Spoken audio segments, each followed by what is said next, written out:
lot of work to do to get there, and hopefully this channel is going to help me do so. So if you haven't subscribed to that channel yet, please do. I would appreciate it. Shout out to everyone in the chat. Nick Nice says, good morning, brother. Nice to see you. Redjet says, like and subscribe. Please do that. Hit that like button and subscribe to the channel if you're not.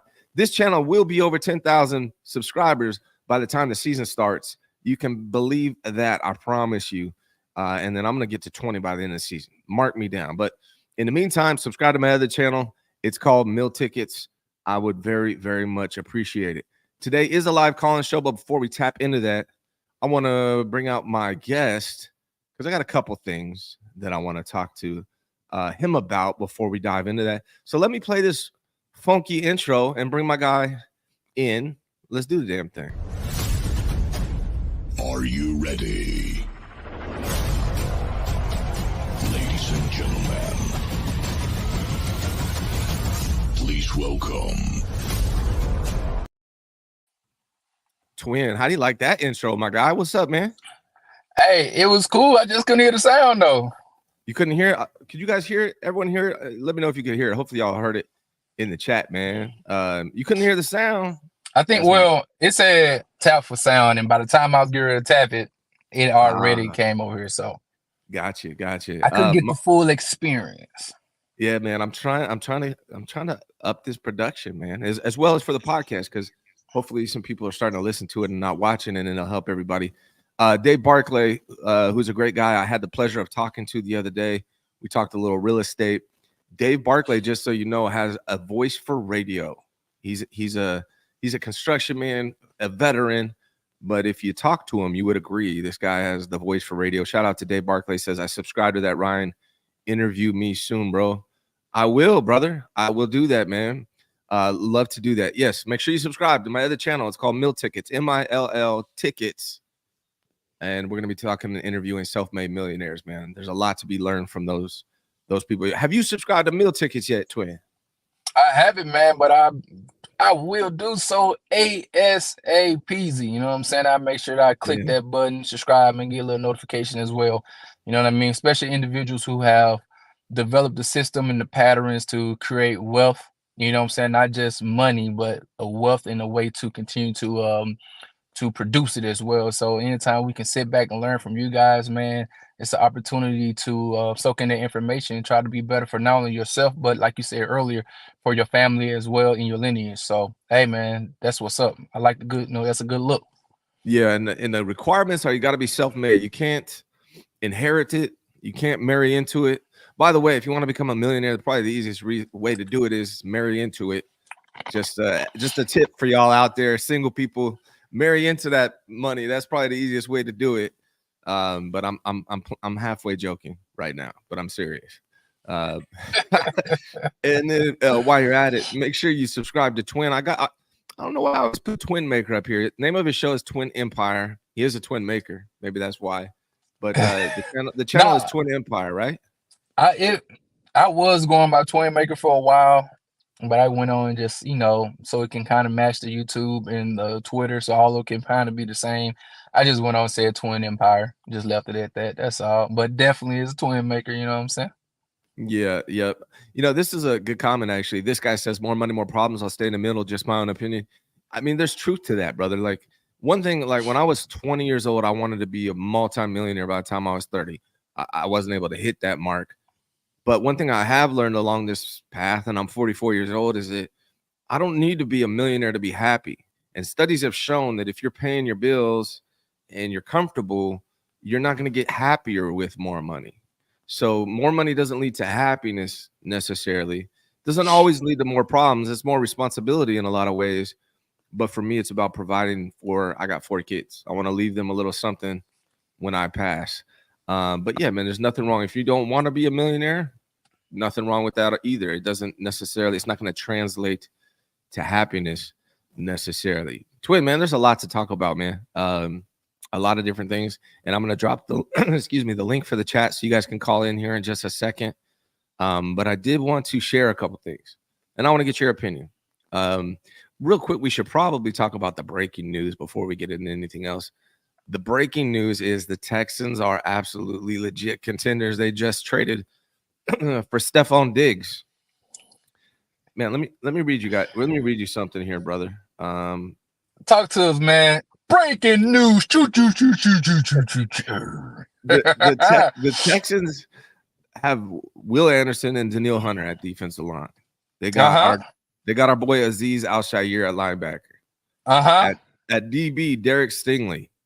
First round draft pick. On offense, a rising star, a guy who I thought was going to be elite and is looking pretty damn elite. CJ Stroud, number 7 from heaven. They just got Joe Mixon at running back, and now wide receiver Nico Collins, Stephon Diggs, and their left tackle is Laramie Tunsil. Don't forget Tony. Right. Tony Dale had a beautiful rookie year until he got injured. You know what I'm saying? And then they got D'Amico, who I think is a great head coach, a coach that a lot of players I'm sure respect and want to play for. Texans are legit, dude. What do you think about the Texans now? Hey, man, I think me and you had this conversation, or somebody else. I was talking about, again, what's up? How y'all doing, everybody? I hope y'all having a wonderful day. Big ups to everybody in the chat and things of that nature. When I told people, we always talked about, and again, we know Kyle ain't moving, going nowhere. But I said, if y'all wanted to just pick somebody from the roster that was already there, DeMeco Ryans was a wonderful candidate who you just could have just upgraded. You know what I mean? Do you not see what this man is doing? He created an atmosphere that's conducive for not only change, it seems that there's a brotherhood, but then also you got players want to come there and play for him as well. Not to mention you still have the Jimmy Wars. You have the mixture of the new, fast, speed, strong players that they already have, and then you're bringing in these veterans who have experience, who have the ability to teach these guys how to be pros, because you need locker room guys for a young team. That's what you need. And to have such a young team and to have these older guys in there teaching these young guys how to be pro, how to come to work every day, how to create this family environment, man. And then to bring DeMeco like Ryan, his life, his energy, his pizzazz. I mean, this is second year, man. Come on, man. Like, the dude's out here making moves, and he's not wasting no time, because that organization was on its neck, you know, with all the allegation that was going on with number 4 and so on and so forth, and with the ownership. But just in a year and a half's time, look what's going on with this team, man. And they might be the talk of Texas, you know, sooner or later. They might have City a run for their money, man. The Jets look interesting as well, assuming Aaron Rodgers is back to being Aaron Rodgers. But, I mean, really, the Texans, man, it's going to be interesting to also see what the Chargers do. But usually they take a couple years. I'm hopeful or looking forward to seeing what Harbaugh does. But the AFC, man, continues to be stacked. I can see the Niners getting back to the Super Bowl. I mean, it doesn't always happen. You know, you go to the Super Bowl and lose doesn't necessarily mean you're going to be back anytime soon. You know, it took the Niners 4 years to get back last time. But quick question though, did you know what the trade? Have they told us what was the compensation for it, or second round pick in next year, 2025 second rounder, I believe. That's it? I'm pretty sure that's it. Just a second round pick? I'll double check, but I'm pretty sure that was the compensation. Yeah. And I'm assuming that contract is probably either ending or maybe got a year or two on it. So, man, okay then. All right. Okay. Yeah. Turn up then.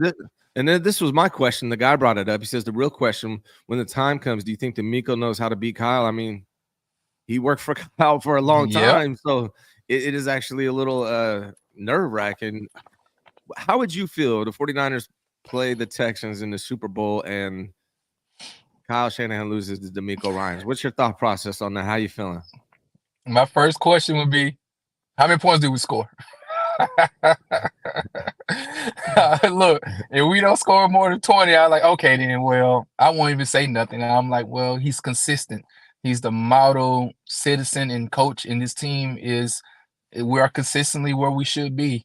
I would feel, I don't know, man. It would be heartbreaking, honestly, you know, as a 49er fan to get that close multiple times and to see these other guys come in and take over and then go out there and win, especially a young team like that. You will have a second-year quarterback in Stroll to go out there and win it, man, I'll be ticked off. But at the same time, I will be happy too, because I ain't gonna lie to y'all, as a brother, to see another man, that is as melanated as your boy is, with a young quarterback that is as melanated as your boy is, to go out there and then flip a system around that quick and go win the Super Bowl.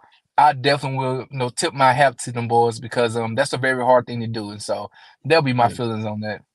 And But I will be salty. D'Amico's a great dude, man. Really nice guys too. So that that definitely helps with it. Real quick, brother, really Kyle Bob, RLB2ESQ says, salute to everyone, you day ones. I'm assuming, I think if you're a member of my channel, you're considered a Hensley day one. I think that's probably what you're referring to. I'm assuming, but I want to thank everyone that is a member to the channel. Appreciate that support. So yeah, man. And real quick, so what does this mean for the Bills, man? Who's Josh Allen throwing to? Are they going to draft a wide receiver at 28? Some people are saying that they're going to trade for BA, but I don't think the Niners give up BA for 28. They're probably going to draft a wide receiver at 28. But right now, not a lot of weapons for Josh Allen. They lost Gabe Davis too. He was injured at the end of the year, so a lot of people may have forgotten about him. But we seen the year before last, his ability in big playoff games to not only be a deep threat, but also make big plays through the middle as well. So to lose your top two wide receivers in Diggs and Davis in the same offseason can be difficult. You still have Kincaid, you have the running game, and so I do believe they probably will start to make sure that infrastructure, as far as running the ball, would be more of like balance. You know what I mean? Like make sure that balance is there. And with Josh Allen, at the end of the day, he's a wonderful talent. So you just got to get some guys that are decent around him, and I believe he will continue to be a productive quarterback. And Stephon Diggs is getting older. I know nobody wants to talk about that, but I still think he can be productive, as far as he never beat anybody with blazing speed, but his route running at the top of his route was always awesome. So, man, I'm definitely excited to see what the Bills are going to be doing too as well. All right, man. Let me share something with you. Get a little serious here. I want to get your take. I want to get your take on this, man. So let me drop the banner out. Let me move us over here. And there goes your boy, Emmanuel Ocho. Ocho, however you say his name. Sometimes I agree with this guy. Sometimes he's pretty positive. Sometimes I completely disagree. I have a problem with. So first of all, I think we should give a shout out to Caitlin Clark and Angel Reese. If you watch that game, phenomenal, man. One of the best games I've seen in a long time. Those girls play with such great fundamentals, great teamwork. And both of these ladies have done a lot for women's basketball. And it's making it better and better and more exciting and more views. And it's been fantastic. So last year they played in the championship. Caitlin Clark, throughout the game and throughout previous games, talked trash to Angel Reese, which is normal. That's sports. Angel Reese won the championship last year, talked trash to Caitlin Clark, which is normal. That's sports. No one says anything when men do it. No one said anything when Caitlin Clark did it, but when Angel Reese did it, a lot of people took issue with it. We saw that Caitlin Clark and Iowa beat Angel Reese and LSU the other day. So a little redemption for Caitlin Clark, who is phenomenal and the best female basketball player I've ever seen. After the game, Angel Reese kind of broke down a little bit. She's a 21-year-old girl. People kind of made her the bad guy because she did this to Caitlin Clark after beating her last year. But yeah, Caitlin Clark did something very similar to her in previous matchups. It's sports. It's completely normal. Men do it all the time. No one gives a damn. But for some reason, Angel Reese was made to be a bad guy. Then this guy comes on, and I'm going to play what he says. I want to get your guys' take. I'm about to give a gender-neutral, racially indifferent take. Now, if you want to say, well, Acho, cater your take based upon gender, Acho, cater your take based upon race, I will understand that. But I'm about to give a gender-neutral, racially indifferent take. Angel Reese, you can't beat a big bad wolf, but then kind of cry like Courage the Cowardly Dog. Because if you want to act grown, which she has, if you want to get paid like you grown, which you are, if you want to talk to grown folks like you grown, which you did post game when you told a coach for an opposing team, watch your mouth. If you want to tell people get your money up, then post game when you take an L, you just got to take it on the chin. Nobody mourns when the villain catches an L. And Angel Reese, you have self-proclaimed to be the villain. Shout out to you, because you were the second best basketball player on the court, and it was not close. Outside of Caitlin Clark, it was you. 17 and 20, dog. Showed up, biggest game, second biggest game of your career. Absolute dog, but you can't under any circumstance go to the podium and now try to ask for individuals to give you sympathy. No one has sympathy for the villain. Mm-hmm. You painted the bullseye on your back. Why are you surprised when people shoot at you? So if you want to act grown, if you want to pose grown, if you want to talk grown, if you want to talk to grown folks grown, then you got to take the L like you grown. Because what frustrated me is when you want to be the villain, but you want to hope for sympathy like a hero. So, look, a couple comments I want to address, and then I'm going to get to this comment, right? So this guy says, oh, victim mentality, Reese says sexualized, but she was the one who put herself on SI magazine. And then don't forget the finger wave. It's crazy. So, yes, she posed in a bathing suit, as many women do in Sports Illustrated, but people made AI nude videos and pictures about her, and that's what she was referring to, which is not cool. ZJ says Reese disrespected Clark 100% last year and is now crying this year. Make it make sense. So they both disrespected each other. You're only catching part of the story. I'm telling you, it's basketball. It's basketball, man. If anyone does this in sports, that's completely normal, man. I've seen high school kids do it all year long. And here's the thing I take issue with, man. Calling a 21-year-old woman who just got finished crying a cowardly dog is as cowardly as it gets. That's cowardly to me. A lot of the defense I hear too is, right, like I say, this is a kid, and people are like, it's not a kid. She's 21 years old. Look, man, I have 4 kids. 24, 21, 18, and about to be 16 this month. It doesn't matter what your birthday is. That doesn't make you an adult. This is a kid. I got my 21-year-old is more mature than my 24-year-old. Kids grow at different rates. When you're 21 years old and you're thrust into the spotlight, maybe she said things or did things that I would probably say don't do. Maybe she did.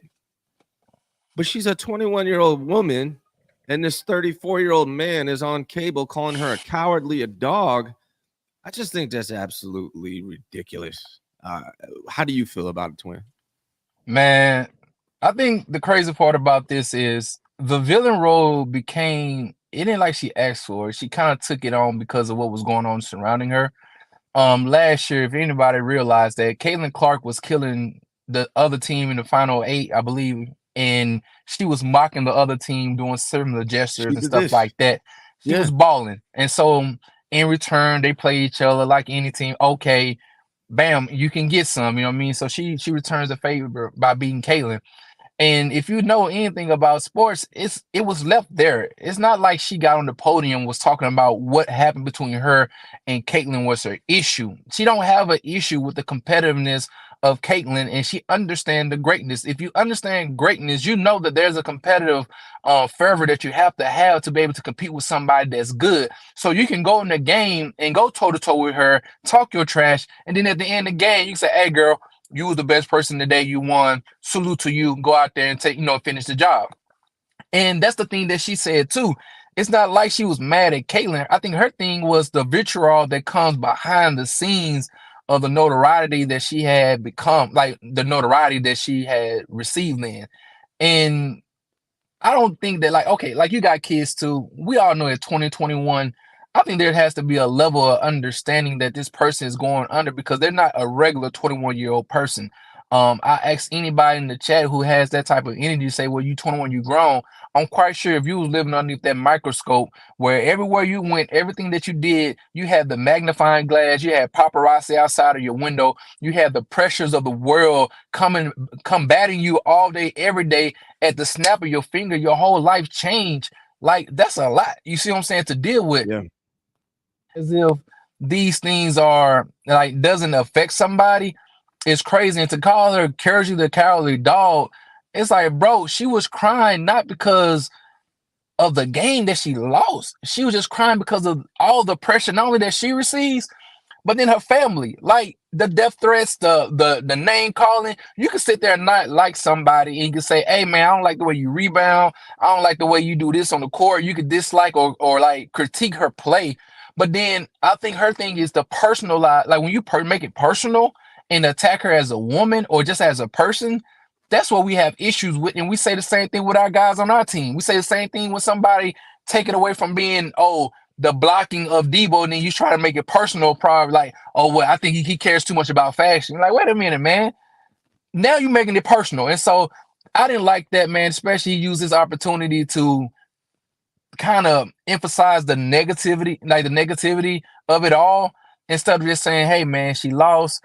Let's talk about Caitlin Clark and what she did. Let's talk about all the viewership that this sport had brought in. Let's talk, like, you know what I'm saying? Let's continue to keep it up on the high instead of beating the dead horse, man, and bringing in more negativity. Yeah, man. It's like this. She's 21. She's 21 years old. That's a kid to me. I don't know. Some people are like, oh, you turn 18, all of a sudden you're an adult. That's not how it works. Oh, well, still can't drink alcohol. You turn 18, you can go to the war. Well, that's just kids going to war. Yeah, they come back adults because of their experience. Experience makes you an adult. Responsibility, maturity makes you an adult, not your birthday. You can't rent a car. Right. Here's the thing, man. It's just ugly. This woman just got done crying on TV, and your choice of a response is cowardly dog. Okay, even if she made a mistake, she's crying on TV, and that's the response. I just don't like the way people treat each other in this world, honestly. I don't think I could work for a cable news company if they're like, we're going to pay you and you got to come at a 21-year-old girl and call her a cowardly dog. I just, that's not for me, man. That's not the way I don't get down like that. Like, and here's the thing is, like, this woman has, I don't know how many, she probably has, she's on Sports Illustrated. Let me look. Girl, we got like 8 to 10 million followers probably on Instagram. Yeah, something like millions of followers. Yeah, millions of followers, yeah. And here's the thing, man. I started doing 49ers coverage. I'm on like 18 months in. I used to write Bleacher Report, but I had 1,000 subscribers 18 months ago, or Twitter followers 18 months ago. Now I got like 8,000, something like that, close to that. Just me dealing with what the pushback I get on my Twitter. Sometimes I'm like, damn, people are crazy, right? Like I get hundreds of people who hate me, right? And yeah, I can only imagine if you have 10 million subscribers and you got all these grown-ass men coming at you sideways when you're a 21-year-old young woman. I just think this society of ours needs to calm the fuck down, to be frank, man. Like, and show a little grace, especially to young people. Yeah, for sure, man. Because you got, again, like with anything, you have to mature, man. And a lot of times that only comes through experience. And for also, I say this for people too. Any one of y'all folks out here who like to really like talk snappy, if y'all got a relationship with a mother, a brother, a sister, a friend, a girlfriend, boyfriend, whatever you want to call it, don't sit here and act as if y'all haven't had moments in which in the emotional state you said something that you wish you could take back. Or at the time, if you are the mature person, you sit there and say, you know what? They having a moment. I'm gonna let them have this. I'm gonna come back and revisit this, because right now they're just outpouring, like they're just giving you their raw feelings, and feelings doesn't necessarily have to mean it's a fact. And so when you are the adults on the other end of the TV screen, that's where you come in handy. You know what I'm saying? That's where you like, know what? Let me be slow to speak and quick to listen, because right now she's just giving you her heart right now. You know what I'm saying? And as a society, like you say, when we got all these people who are going through what? Suicides, going through all these bad habits and so on and so forth, it's because they haven't had the space to grow, or they didn't have the boundaries to know how to grow in the environment that is ever changing so quickly. You know what I mean? Like, bro, we grew up with landlines. Here's the thing, Quinn. That's what I was gonna say, dude. Like, if there was cell phones when I was 21 years old, I would be canceled. I was a completely different person. Once I started having kids, I started maturing. I'm a completely different person now than I was at 21. A lot of you people would not even like me at 21. Thank goodness there's no camera phones when I was 21, because man, it would have been bad. So man, I don't know, man. I always preach kindness. People think kindness is a weakness. It's not. Kindness is a strength. So I just like to speak out on these things, because I think people need to show more kindness in the world.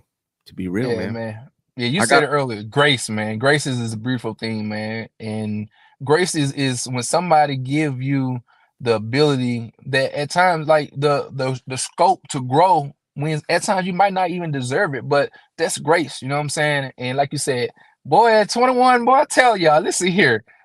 Hey, man, listen. Hey, yeah, come man. on, go ahead. All right, y'all. I just dropped a link in the chat for those that want to call in. We're looking forward to having you on. 21. One thing I do want to something for me. one thing I want to share with you guys real quick outside of this is, let me share this tab. I asked this question on Twitter. So let's lighten the mood, right? I asked this question on Twitter and a lot of people said they would, right? So the question is, would you go heads up with Trent Williams for 10K? But before you answer, here's what I'm in my head is you're 10 yards apart, you got pads on, you're running full speed at each other with Trent Williams for 10K. I'm surprised as many people said yes, they would do it.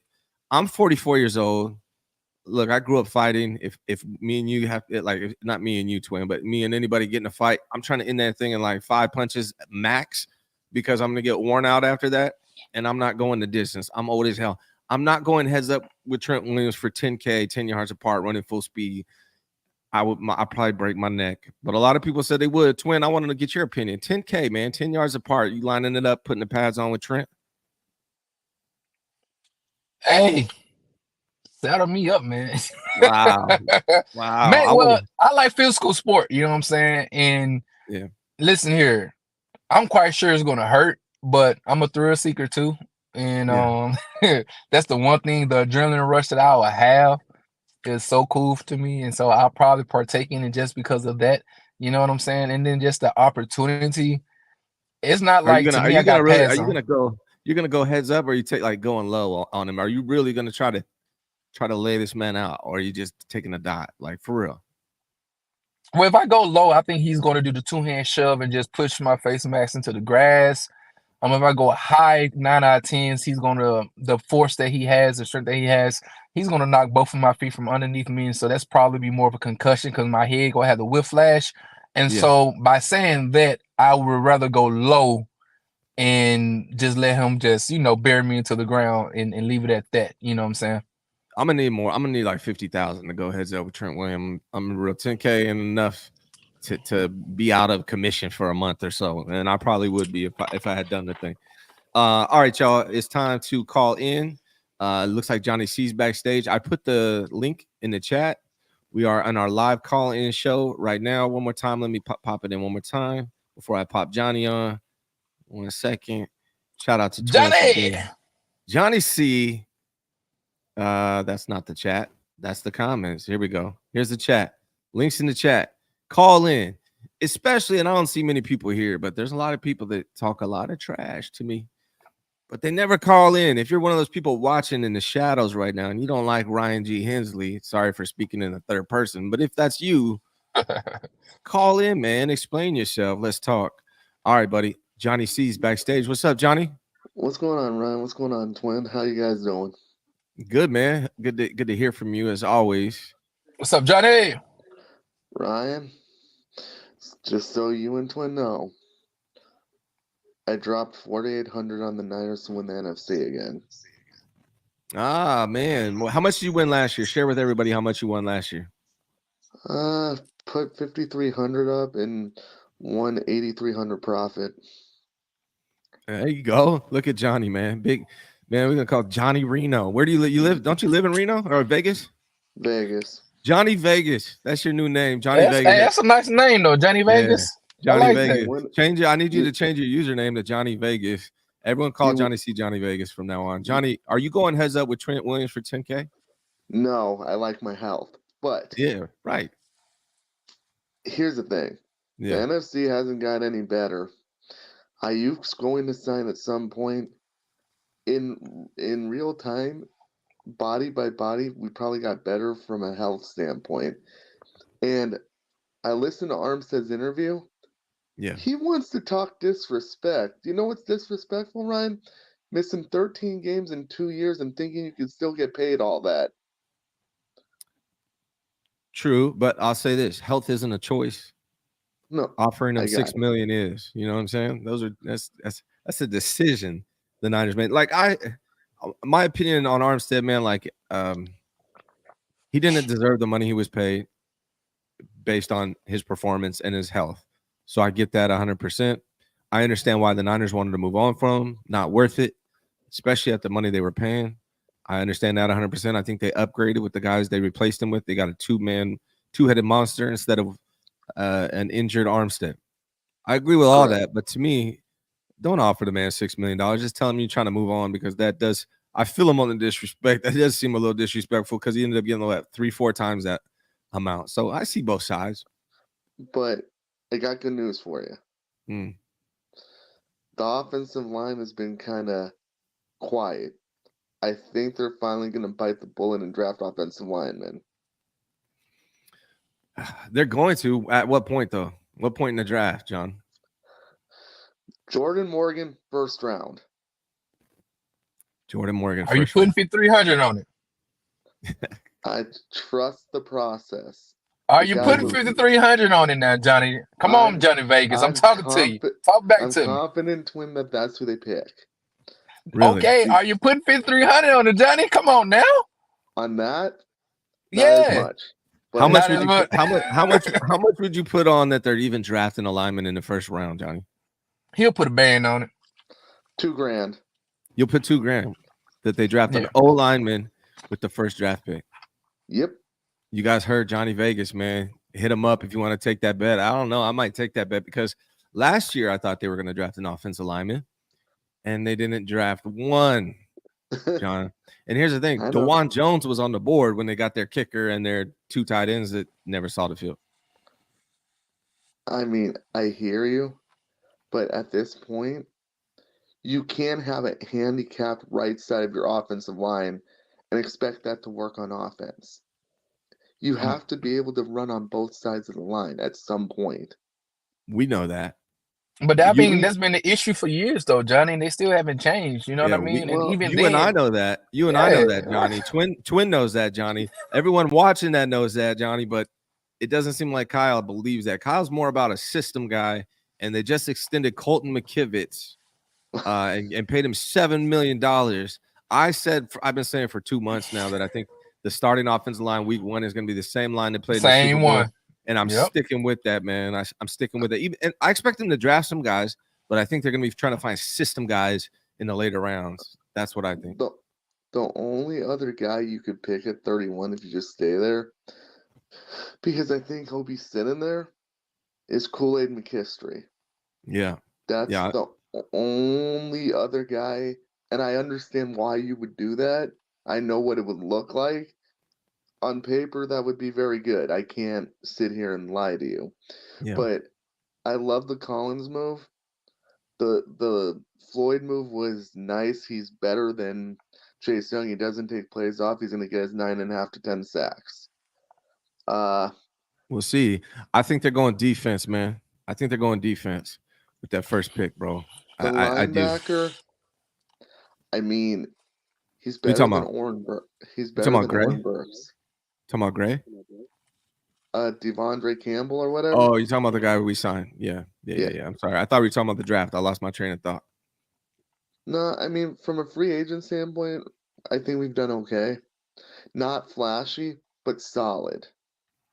Yeah. I mean, when I look at the landscape, though, nobody in the NFC really has done anything earth-shattering.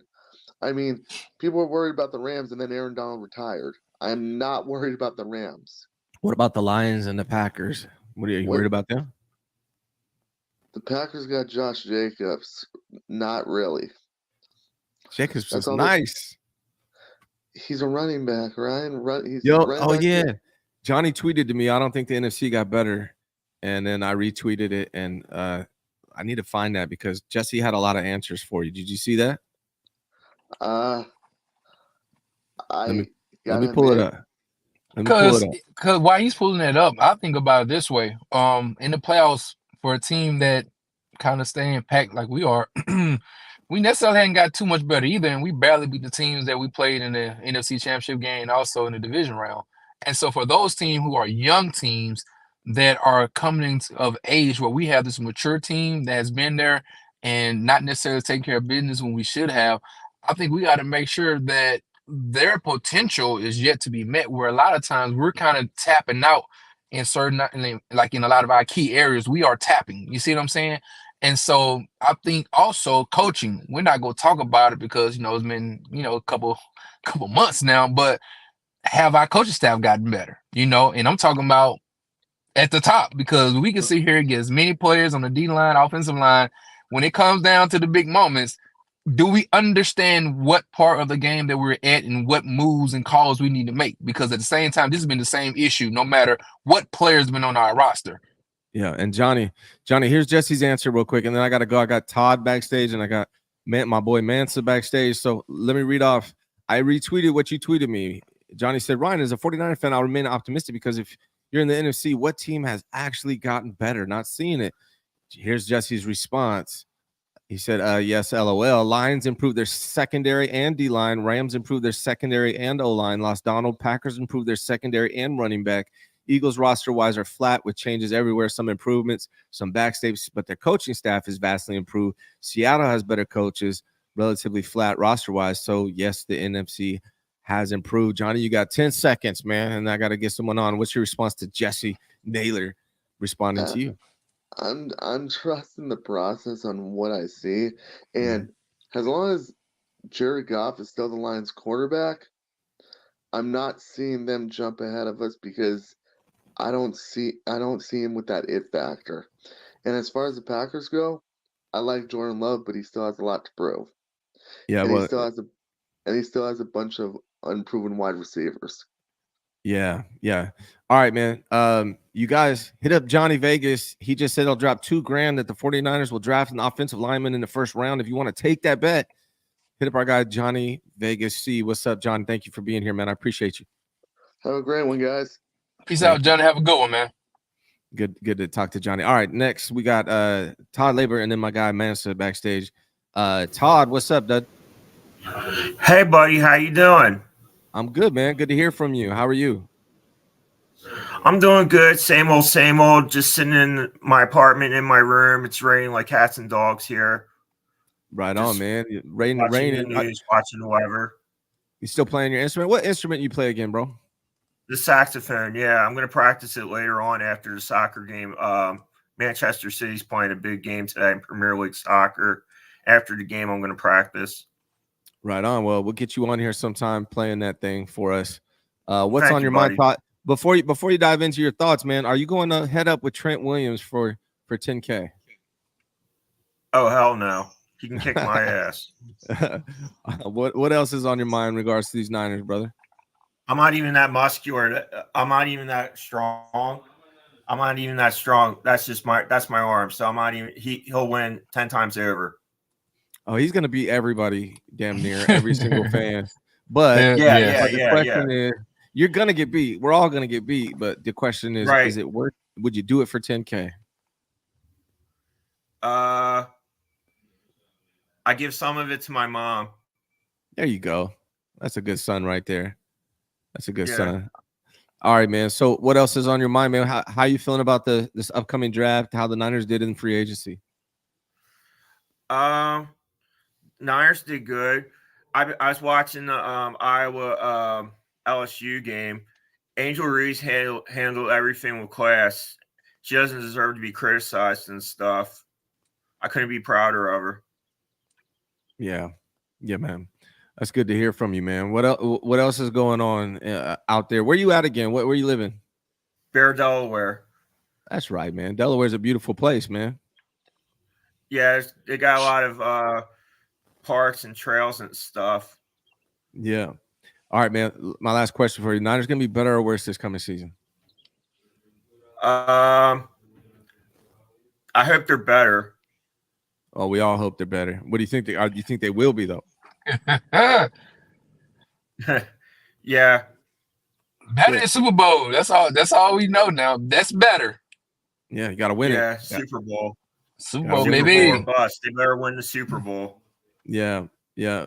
Todd, it's always good to hear from you, man. You got anything else on your mind you want to get off? No. Thanks for having me on, buddy. Yeah, Hi, man. Twin. Thanks for having me on. What's good? What's good? Always good to hear from you, man. Thank you, Todd. All right. All right, champ. Talk to you soon. All right, I'm about to bring Mansa up on stage Mansa! in just a second. I gotta ask him, is it Mansa or Mansa? I gotta figure it out, man. I hopefully I'm not butchering you. We've been talking for a long time. I think it's Mansa. Hold on real quick though. I'm gonna drop this link one more time if you guys want to call in, and then I'm gonna get this super chat by my guy Dave Barkley, who says I would go head up with Trent 100 times. Boom, that's $1 million. Is 100 times 10,000? That is $1 million, man. I don't know. If you go head up with Trent 100 times, Dave, you might not be able to enjoy that $1 million, buddy. And you're gonna have to be sleeping in a hyperbolic chamber for the next 100 days too. Yeah, and then real quick, I saw Ty said they actually addressed cornerback, but the guy, young guys got hurt, and the free agent didn't work out. Are you talking about the Niners? Because one thing I just caught this comment, and I thought you were talking about the Niners. Maybe you are, but one thing that's concerning, man. Past this year, the only starting DB we have is Jair Brown. Hufanga's out of contract, Ward's out of contract, Demo's out of contract. I'm hoping they extend at least Demo. And you know, that kind of leads me to believe they're gonna be drafted in the corner, to be real. So we'll see how it goes. But without further delay, let's bring my guy. Mansa or Mansa, sir? Hey man, either one of them works. You know what I'm saying? Right. It's just really just it's a social media handle, so I don't use my real name because of business. Yeah. So it doesn't really matter. Either one of them works. We should go with Steph Hater instead. No, I'm just kidding. Mansa is my guy. Just so everyone knows, me and Mansa, we go back. I really like him. We disagree on a lot of things, particularly because he's always hating on my boy Steph. It's not hating. He says not hating. He just thinks he's overrated. He thinks Steph's overrated. Tell us before we dive into football. Give us your opinion on Steph Curry. I gotta hear this. I think Steph is a sensational offensive player. I think he is a horrific defensive player. So his ratings don't say that, but continue. But let me finish. Let me finish though. Yeah, I guess I said let me be quiet. Yeah, let me finish though. So and when you talk about the top 10 greatest players that ever played this game, you got to be ferocious on both ends, and he's not. And so I believe that you're overrating him, but it doesn't mean that he's not a great player. I mean, the dude is sensational. You can't watch the guy and say he's not sensational. He is. I just think people overrate him when they say, "Oh, he's top 10 if he does this." Like people take it's just like I'm not a quarterback. I'm not a quarterback wins guy. Yeah. And I'm not a player championship guy. I'm not a rings guy because I'll take Charles Barkley over Dirk Nowitzki all day long. So it takes a team to win, and every player doesn't have that. doesn't get a good team around them to actually win. There are some great players that don't have rings. That does it take away from their greatness? No, it doesn't. It just means that they didn't have a good enough team, and that's just my perspective on it. So I don't rank players based on their rings. I don't rank them like that. What about you say that he's not clutch? He is the most clutch player in the NBA this season. No, he's okay. All right, yeah, okay. So wait till the playoffs start. Because this is why I say it, because when you rank his clutch and you're ranking him against Ray Allen and you're ranking him against Reggie Miller and you're ranking him against Larry Bird, they did it when it mattered. They did it in the finals. They did it in the playoffs. He doesn't. So his chapter isn't closed, and that's another reason why I don't like comparing current players to players that their chapters are closed. Like Bird's book is closed. It's over. You know what I'm saying? So Steph's got some time left to play. But when it comes playoff time, man, I don't see it. So, hey, my God, Mess, I'll just do this. Go back and watch the series between him and Portland coming off an injury, and those guys was rolling. KD was sitting on the sideline, and he went out there and smoked Damian Lillard. I think like that's one series I can sit here and tell you about. I can tell you about the Pelican series too as well, where he hit big shots as well. But you know what I'm saying? There's multiple games that we can go back, because Reggie Miller only had a handfuls of games that we can talk back and say, oh, he did something. Steph has at least 10 more than him easily, if you ask me, and I can go back and show you on film. Okay, but I got Ray as the most clutch shooter ever. I got Ray Allen. So I don't even got Ray Allen, And watch this. The thing about Ray Allen, we could talk about Supersonic days. I never see anybody bring up no type of video film or anything of that. Forget the nature. Supersonics days. What about Or in the Bucks Milwaukee. days? But nobody, again, in the playoffs. We talking about playoffs, showing up in the playoffs. Show me some film in the playoff in Milwaukee in the first 5 years of Ray Allen being that's a super clutch player, and the same thing in his series with the Seattle Supersonics. Just show me that tape. But that's also what I just said. His book has, his book has been closed. No, but I'm gonna give you the 10 years. I'm gonna give you 10 years of Ray Allen's first 10 years of his career, and I can give you 10 years of Steph Curry's career, and we can sit there and toggle along with those parts right there before the ending of his book. Here's my last. I want to get in the Niners with Massa also, and by the way, I like Massa a lot. We just disagree on some stuff, and I like that he's. Ain't nothing wrong with that, man. That's what we do, bro. We talk sports. That's what men do. We sit around and we talk sports. And we don't take it personal like a lot of people do, right? Like when they it's disagree, nothing to they take take it personal. personal. Yeah, but here's my last issue with you. I tweeted last night. I showed you Steph Curry getting fouled like 18 times on one layup, and I said he has the hardest whistle in NBA history out of every superstar that I can remember. You said I am exaggerating, and I asked you to name me one guy that has a worse whistle than Steph Curry. Allen Iverson. What's that? Allen Iverson. Allen Iverson was leading the league. He was our top 5 free throw shooter in the NBA in his tour. Like he got to the line. I know, but he didn't get to the line as much as he should have. Okay, let's say Allen Iverson had a horrible whistle worse than Steph Curry. I don't think I'd agree with that. But let's say that is true. Can you at least admit that Steph Curry gets a horrible whistle? Yeah, he does. He has been. He has been actually the last 2 seasons. I think his whistle's been bad the last 2 seasons. Yeah. But my issue with Golden State fans is when Draymond was getting away with all that shit and they was winning because he was doing all of it, y'all wasn't complaining about it. So don't complain about the calls now. Hold on, wait a second. Don't complain about the calls now that they're not going in your favor. You weren't complaining when they were going in your favor.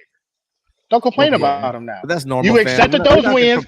Yeah, exactly. And that's what I'm saying. Y'all accepted those wins. Y'all took those W's. Y'all took those W's, now take these L's. That's all I'm saying. What fan is going to complain about a call that goes their way, though? Be real. And you're a Heat fan, right? Yeah, definitely.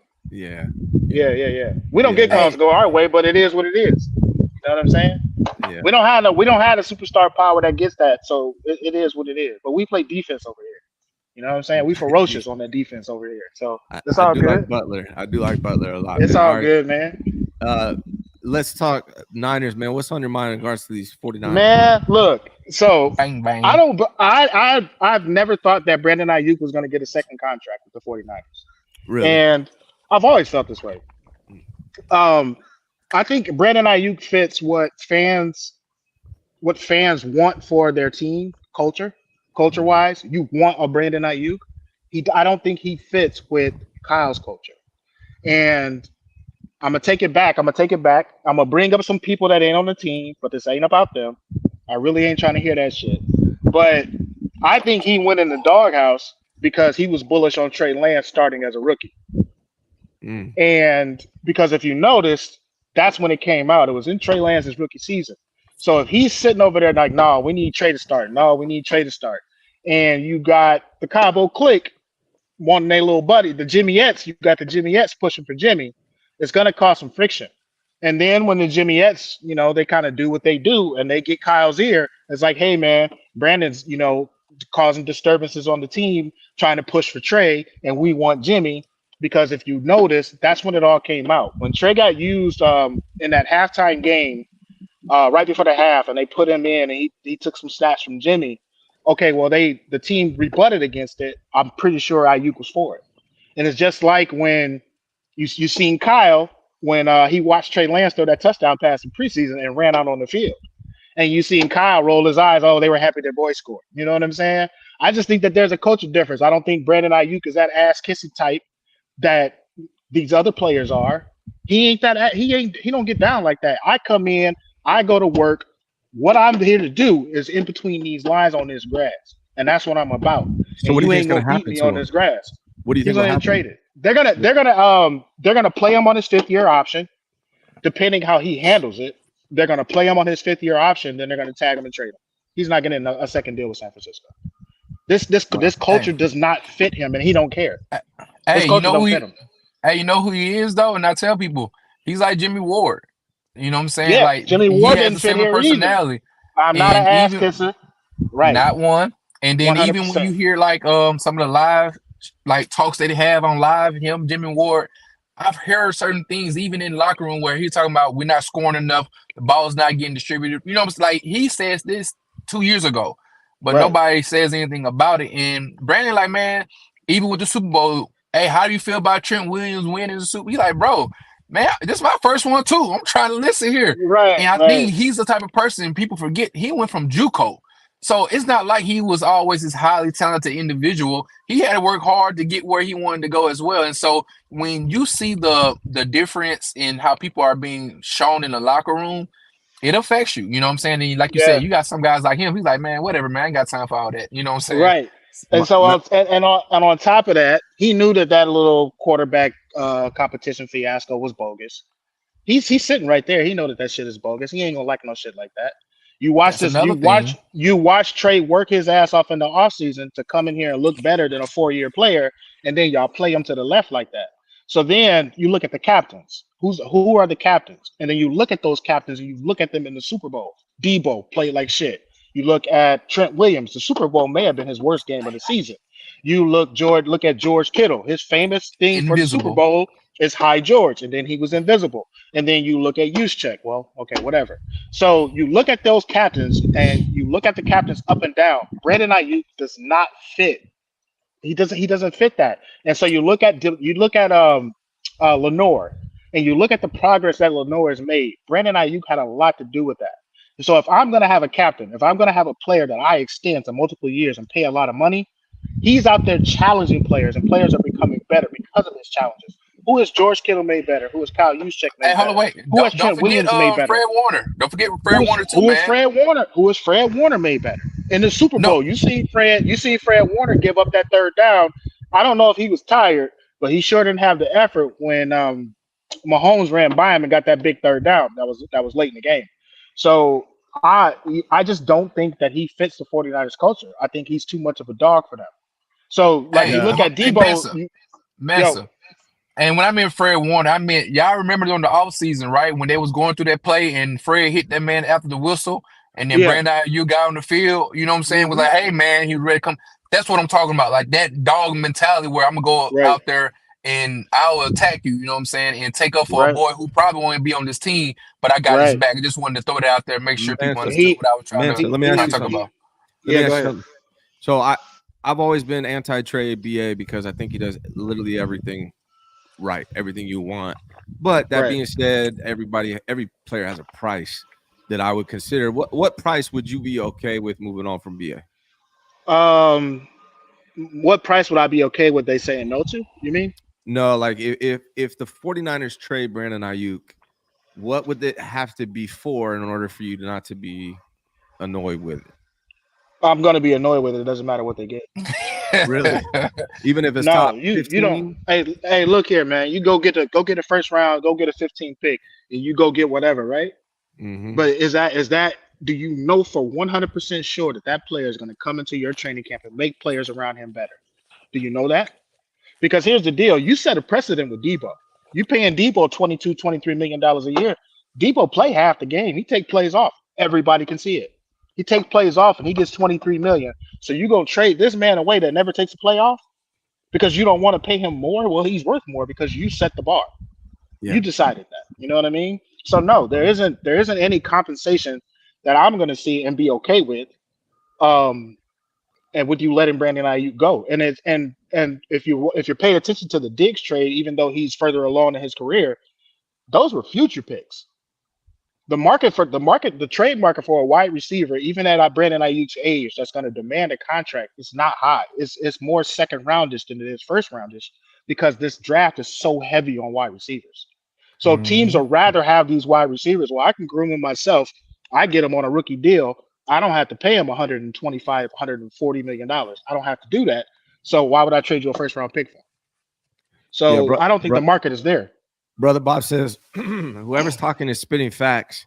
Mensa's on fire right now. Brother Bob, that's just because you tuned in after he got done talking about Steph.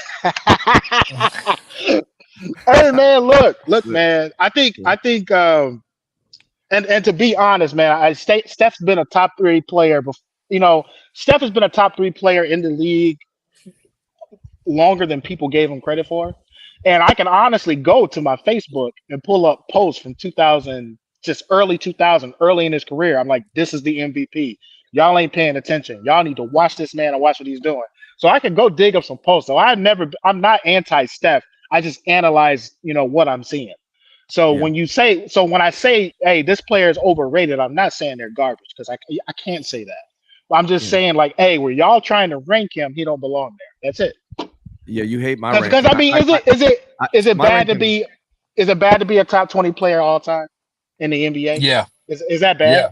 Well, it's only bad to be top 20 when you're top 10, top 5. So that's who's top 10. So who's top 10, top 5? Who? Steph? Hey, it's bad. No, hold on. I rank players only in my lifetime. Okay. I only rank players in my lifetime that I gotta watch because I wasn't there to watch them, and I don't think it's honest. But in my lifetime, I'm 44 years old. It goes Michael Jordan, Kobe, which I think you disagree with, and then Steph, yeah, definitely. Steph and LeBron are head to head right now. That's how I see it.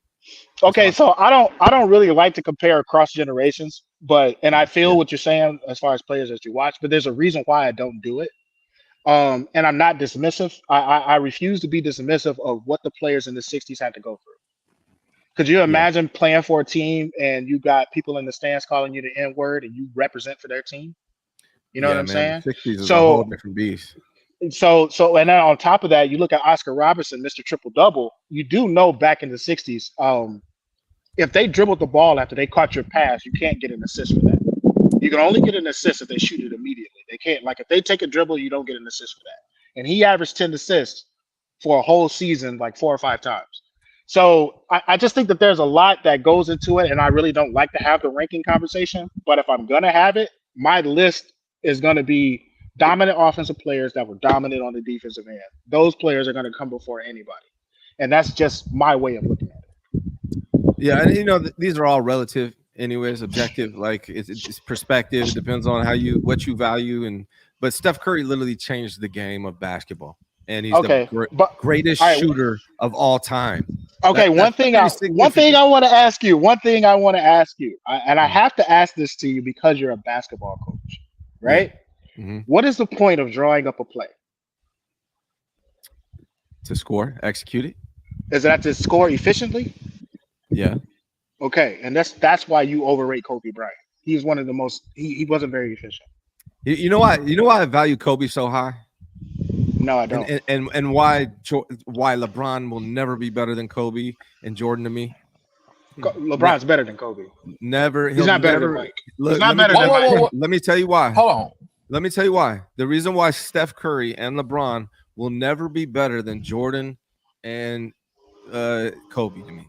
It's because of the mentality. They're straight killers. That sets you apart up above everything else. All right. Okay. So this is what I got to say about killer, and I'm gonna say Kobe Bryant. I'm gonna say perimeter. I'm not gonna say bigs. I'm not including any big men. As far as perimeter players, point guards, shooting guards, small forwards, no player that I have ever watched was more skilled than Kobe Bryant. However, Kobe forced his game, even sometimes to the detriment of his team. He forced his game. Mike didn't. Mike is number 1 all-time in efficiency. LeBron is number 2 all-time efficiency. Kobe is like 22. Some of that and stuff the is reason being. I want to see year by year though, man. I want to see year by year because a lot of that's year by year. A lot of that's end of the career carrying teams and just no. Go year by year because he was in his prime and ranked number 20 in efficiency. Still, his most efficient seasons were when he played with Shaq. Those were his most efficient seasons, and I could point to you 5 seasons, 5 or 6. I know it's 5. There were 5 seasons that Dwayne Wade had more steals, more blocks, and was better rated defensively. but Kobe was first team defense. Who's the greatest player of all time to you, man? So is it Jordan? It better be Jordan. I got Kareem, bro. Oh my god. Okay, that's fine. Hey, Cole, quick question.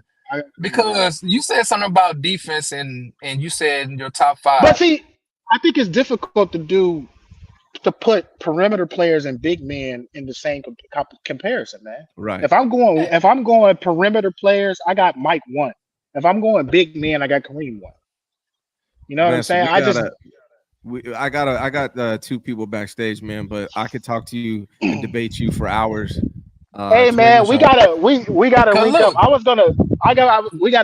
was gonna do a channel, but I kind of want to change it. I'm actually gonna restart it and rename it and do it differently. But I'll talk with both of you though. But definitely, yeah, because we could talk all day. We could talk sports all day. Watch this. So are you saying LeBron defensively? When you use these same metrics, are you doing that for him too? When you evaluate him and his metrics? Yeah, I'm definitely doing for LeBron defensively. Ever since he's been away, he been trash on defense. He been worse than Curry. Because look, when he was in Miami, I don't even know if there was a better defender in the league when he was in Miami. I don't believe there was because he played every position.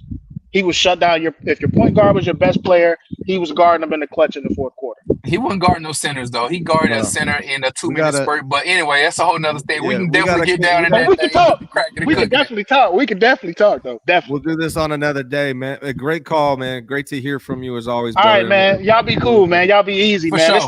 It's still 49ers over everybody. Don't get it. Bang. Let's get right. See you, brother.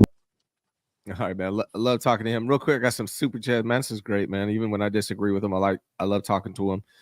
Dave Barclay says, Ryan, your shows are the best out there. I really enjoy watching these and all the chat peeps. Twin, love your attitude. Such a positive show. This is how we climb positivity and support each other. Dave, man, again, you are one of the best people out here, man. And really appreciate all your support as always. Says he's 6'8" and doesn't like basketball. When you're 6'8", everyone asks you. When you're 6'8", everyone asks you if you know where you play basketball at. I'm sure. Yeah. Couple real quick things. Rohan's backstage and Bryant Culp is backstage. We're gonna finish with those 2 guys. But I do want to answer this. John says, "Why are people talking about Trey? That's the past. Stop focusing on the past. Anything y'all are stuck in the past for what?" So here's my thing with this take. This is what I don't understand, John. I talk about literally every 49er that's ever played ever on this team. Good, bad, in between. I talk about guys from the 80s. I talk about the 90s. And I don't get it why it bugs so many people when we bring up Trey. But it is what it is, man.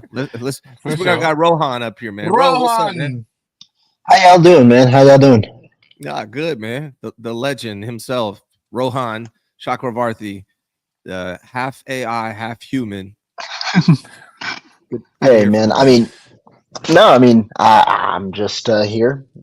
Just finished some food. Wanted to talk some ball, and I mean, we definitely got something to talk about today with this crazy Stephon Diggs trade.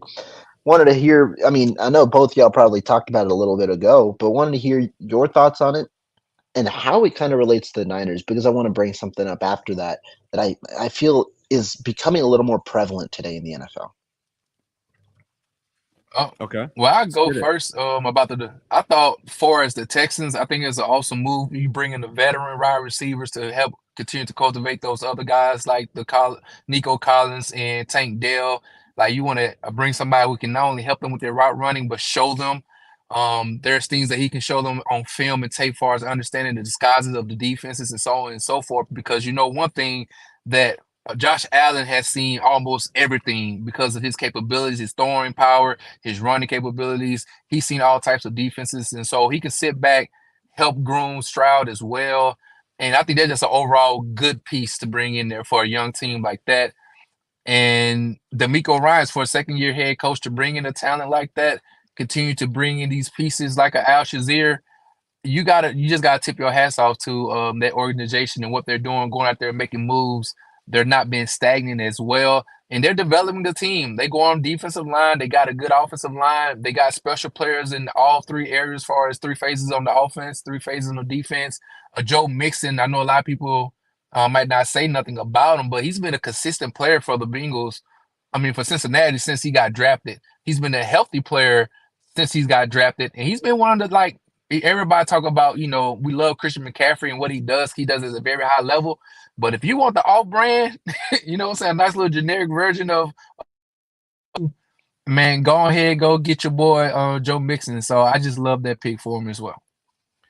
Rohan, I was typing to Brian Culp when you were speaking, and I missed the whole point of your topic. What did you say, man? So I can respond to you. Essentially, just talking about the Diggs trade, how you kind of feel about it, how you believe it might ultimately relate to the Niners.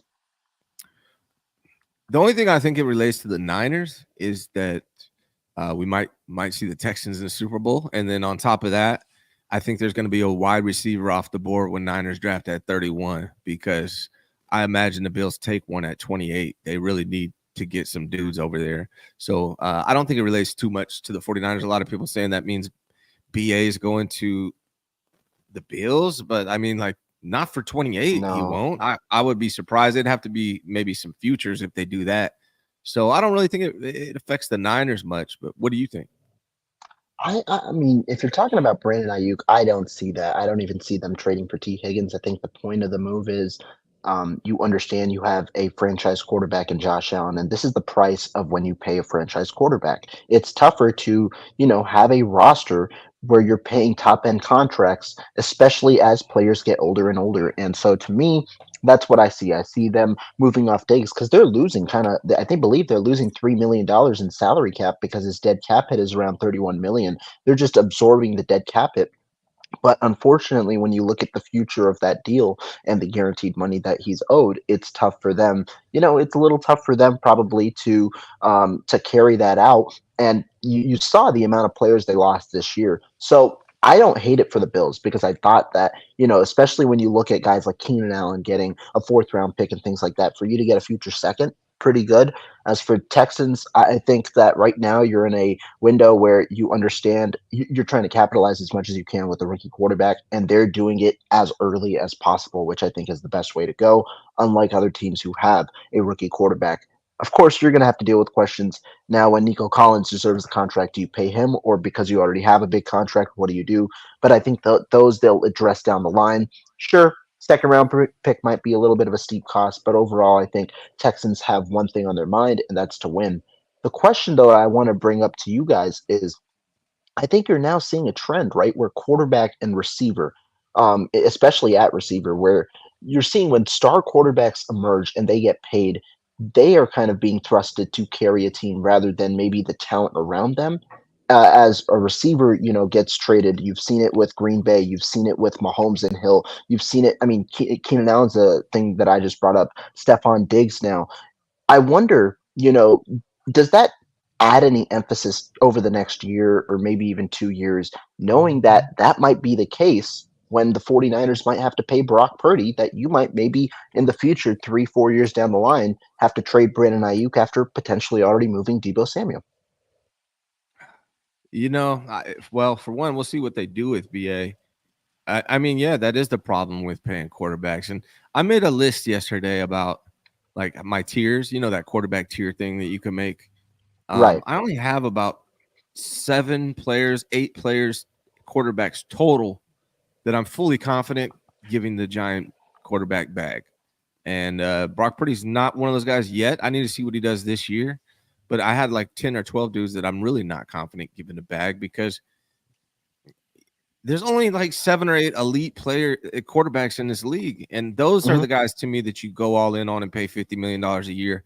Outside of that, you can really get yourself in trouble doing that. Now, I think Josh Allen is one of those guys, and maybe Brock will ball out like he did this year or even better than he did last year and show that he's worth that amount of money. But yeah, it's obviously a concern. I think Debo's gone after this year, regardless of what they do with BA. I do want to ask both you guys while we're here because I thought this was a good question. By the way, I need to link back up with Rohan before the draft. He's really good at that stuff as well as everything else. But YG, I want to ask Twin, I want to get your take, and Rohan, I want to get your take. YG says and maybe this is YG the rapper. If it is, what's going on? I love what's that one song? Something in Calabasas. What is that song? Moonwalking in Calabasas. That's a good song. But anyways, it's probably not really YG the rapper. But he says with the 31st pick of the NFL draft, the San Francisco 49ers will select. What's your guys' take on that? Whoever wants to go first. I'll just say BPA, man.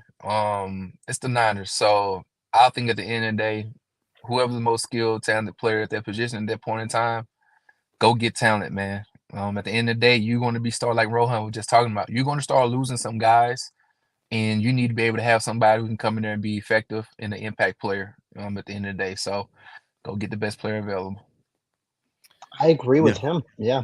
I mean, to me, though, the way that I kind of construed it, I thought the 49ers had an intriguing free agency. I don't think I'd give it an A or anything like that. But I do think the one thing that I will say about their free agency is that they filled up, to their standard, filled up whatever holes that they had entering free agency. You talk about needing an extra corner, the 49ers signed Isaac Yanum. You talk about, needing maybe even a second tight end today with the Brock Wright thing likely happening. You just went and got that. You talk about needing some edge rushers. The 49ers just went and got that. So I think that overall, when you talk about their holes, even defensive tackle, they got Malik Collins and Jordan Elliott. They really shored up all their holes. And so to me, the way that I look at it is you have for capability where if a player that you want, if a player maybe is there that you really like, you have the capability to go and get it, knowing that you filled up the remainder of your holes. And so to me, that's the way that I kind of approach it. I think best player available in this situation is going to be an offensive lineman. I don't know if it'll be an offensive tackle. I do believe it'll be an offensive lineman, though, just given the amount of quantity of first-round talent at offensive line in this draft. I believe up to 11 players could have first-round grades in the offensive line.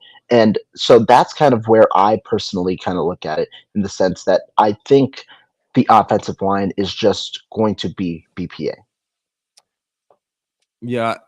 Here's what I don't think it's going to be an offensive lineman at 31. I think it'll be D line or D tackle or corner. I wouldn't be surprised if it's corner or safety. I really want it. I mean, think about it. Demos, as of right now, he's not under contract past this year. Travaris Ward, not under contract past this year. Tyler Nohufunga, not under contract past this year. Julian Blackmon just signed back with the Colts. So they need somebody. We'll see what happens, but I would not be surprised if the first pick of the draft is a DB of some sort. That would be my guess. And then last question for both of you. Go ahead. I'll let Twin answer first, and then Rohan.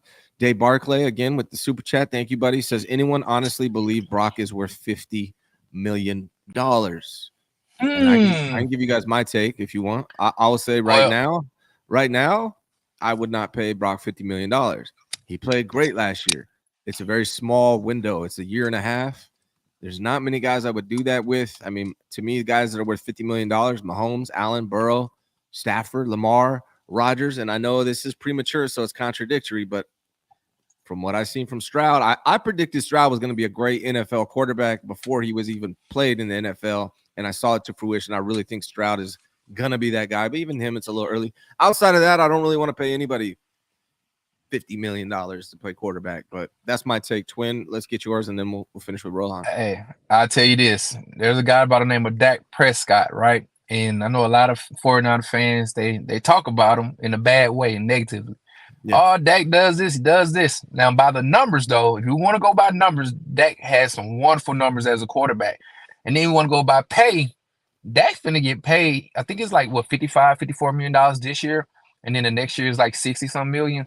And so if I'm the agent of the one and only Brock Purdy, I'm telling you guys, I have all of the 49ers telling me that this guy is head and shoulders above Dak Prescott. Look at his playoff wins. Look at his touchdowns. Look at his interceptions. Look at his passing depth. Like, they're going to tell you all that he's done is win, go to NFC Championship games. He was an MVP candidate. And so if I could tell you his comp is this guy over here who he beat his rookie year, and they already like exceeded expectation as far as what he did in his second year, I'm his agent telling you guys $55 million is the bottom line. Oh, he's going to get paid. Bottom line. If he stays healthy and plays as good as he did this past year, he's absolutely getting $50 million. There's some people out there are like, oh, he's a Christian, he's a nice guy, he's going to take $30 million a year. He doesn't care about money. Okay. Oh, his Bull age. crap. He's got people around him saying, "Absolutely, no, that's BS. You're gonna That's do. BS. Let me be the bad guy for you."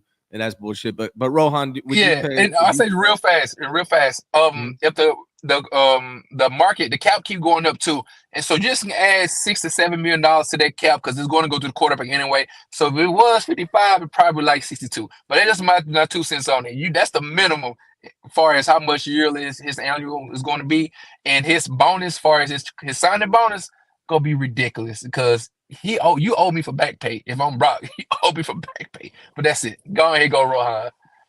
Yeah, go ahead, Rohan. What's your take, brother? Bro, on mute, buddy. For me, I think this is an interesting topic. To me, though, there are two parts to it, right? The question is, would you? And the other part of it to me is the 49ers, do they even have a choice? I kind of resonate with the second part of it because I think Twin brought up a great example. We talk about Dak Prescott. Dak Prescott, he's a guy who many 49ers fans kind of discredit. But the question to me for Dallas is, if you're looking to be competitive, who else are you going to go to? The 49ers the Cowboys don't have another option. They're not drafting at the top of the draft. They won't get a top quarterback. And if they choose to let Prescott go, it's essentially a tank year or 2 tank years in a sense to try and get back to the top, where you have to then go ahead and develop another quarterback, which again, we've seen is a bit of a crapshoot. So to me, that's kind of the way I go. Go ahead though. Sorry, man. I hate to interrupt, but I was talking to my boy Melvin, who's here in the chat. He's a Cowboys fan. And Twin would know because his brother covers the Cowboys heavily. But I believe no matter what, they're going to have to pay Dak Prescott. If they cut Dak Prescott, they don't resign Dak Prescott, they got to pay him like $60 million dead cap. It's a humongous dead cap hit. So there's zero chance they do that. What's going to happen is they're going to give him an extension to exactly that out, so they're going with that. Yeah, I think the other one that I'll give out that I don't know personally if I would pay, but I think they're going to be forced to is Tua Tagovailoa. That team is purely built to compete. Now, do I believe Tua is a top 10 quarterback in the NFL? No. I don't even know right now if he's a top 15 guy. I don't have a list or anything on me, but the true reality is Miami is set to compete right now. They're already in the process where they're losing veterans. You want to maximize your window, and the only option they truly have in order to do that is to keep a top end quarterback or at least a mid-tier quarterback on their roster rather than having to reset and then maybe spending a whole year to try and figure the situation out. So for the 49ers, you don't expect them to draft near the top of the draft for the next 2, 3, 4 years or whatever. And so after Brock Purdy's contract is done, especially with the way San Francisco has handled quarterbacks in the past, where you truly don't know whether they're able to develop a quarterback, I don't know how much confidence we have, but more importantly, how much confidence they have in getting the whole situation right once again. The one added tidbit I'll say, because I am right now a proponent for paying him just because I feel like you might have to. The one tidbit I'll say against that is, he might have a significant amount of trade value because a 26-year-old quarterback, where you might expect multiple Pro Bowls over the next few years, he might have significant trade value to where you could trade into that top 5 given his age. But I ultimately believe the 49ers will see it as they have no choice but to pay him, which will force them to retool the remainder of their roster. Yes, sir. Rohan, we need to get a show together sometime here. The draft's coming up. So we definitely need to get you back on and talk about all of that. And obviously both these guys, Rohan and Twin, will be regulars with me once the season starts every week. Hey, yo, fun fact for those who do not know, my first show ever on the internet was with Rohan. Yeah. Rohan's a genius. Rohan, man, it's good to hear from you, buddy. Hey, appreciate you guys. Thank you guys so much for having me. I mean, just a fun day to talk ball. Yeah, man, we'll link up soon, maybe next week or something. 100%. Let's do it. All right, buddy. All right, man. That was Rohan. Twin, man, you got anything? You got anything you want to plug outside of Twin Empire on YouTube? Man, honestly, I took a month or so off, man. March was my birthday. It was a rough month, you know what I'm saying? For those who out there, man, dealing with loss and family and stuff of that nature, man, go out there, get you some help. If you need to take a mental break, hey man, go do it. This is for all the men and women out there. Your mental health is definitely something that you need to continue to keep a top priority, man. So I just want to share that with people, man. Hey, don't feel bad, don't be embarrassed. Go talk to somebody, man, and take care of yourself, because you got to be in a mental space to continue to move forward. So I haven't really done anything as far as on my channel as of late, but I'm definitely looking forward towards the NBA playoffs, and I'll probably kick it off then to kind of just get back into the mood of just talking sports and ball. And so look for me in the next, I guess, about April 16 or something like that. I probably start going out there and getting back on my channel consistently, man. And I appreciate all those who have been supporting, man. Y'all can check me out. Empire, right? Yeah, Twin Empire _ on YouTube, man. Y'all make sure y'all like the button. Y'all make sure you subscribe to the channel, man. And I definitely appreciate each and every last one of y'all out there. You know what I'm saying? When was your birthday, man? When was your birthday? Oh, my birthday was March 6th. Did I tell you happy birthday? I believe so. You might have. Well, I think I did on Twitter. I think so. Yeah.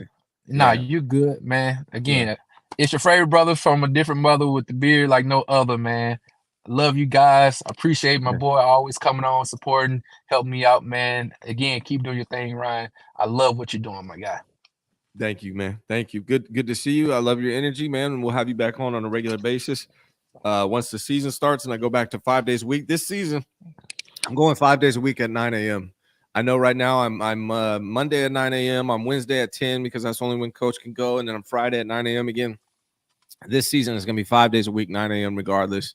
And hopefully everyone I need to show up can show up. Real quick, before I get out of here, I do got to get out of here. I got some work to do, but please subscribe to Meal Tickets. I put the link in the details in the description. It's also in the chat. It's my second channel I'm launching. I'm going to be interviewing self-made millionaires. That's the key, self-made millionaires. So if you're a self-made millionaire, hit me up in my DMs on Twitter or email me, ryan@ryanghhensley.com. I want to hear your story. I want people to learn from people who have done it. So go subscribe. Means a lot to me. If you would go subscribe to Meal Tickets, MILL Tickets. The link's in the description as well. Subscribe to my podcast, all that good stuff. Hit that like button. I appreciate you guys very much. Let me know in the comments after the fact if you would go heads up with Trent Williams for 10K. I'm not doing it personally. Personally, I'm not doing it. Thank you guys so much for being here. I appreciate you, Twin. Talk to you guys soon. For sure. Thank you so much for watching the Ryan G. Hensley Show. Your support is greatly appreciated. If you haven't yet, subscribe to the channel. The Ryan G. Hensley Show is brought to you by Hensley Real Estate and Mortgage. I've been operating my real estate business in the state of California since 2009, and I would love to help your family. We are also sponsored by Hensley Solar. I can put solar on your house in up to 38 states. Underdog Fantasy is a sponsor of the channel. Please check out the details in the description to see how you can join Underdog Fantasy and get $100 matched in your initial deposit. And finally, I want to give a shout out to my sponsor, Blue Water Credit. They are the best credit repair company I've ever dealt with. If you want to fix your credit, reach out to Blue Water Credit. Details in the description for all of my sponsors. Again, thanks so much.